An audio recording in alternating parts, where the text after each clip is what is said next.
নরসিংদীতে ছাত্রদল কর্মী হুমায়ুন হত্যা মামলার প্রধান আসামি শাহ আলমকে অস্ত্র ও গুলিসহ আটক করেছে সেনাবাহিনী।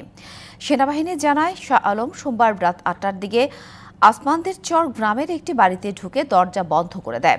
এ সময় এলাকাবাসীকে ভয় দেখানোর জন্য কয়েক রাউন্ড গুলিও ছুড়ে। পরে এলাকাবাসী সেনাবাহিনীকে খবর দিলে সেনাবাহিনীর ২টি বিশেষ টহল দল বাড়িটি ঘেরাও করে। প্রায় ১.৫ ঘণ্টার চেষ্টায় শাহ আলম অস্ত্রসহ সেনাবাহিনীর কাছে আত্মসমর্পণ করে।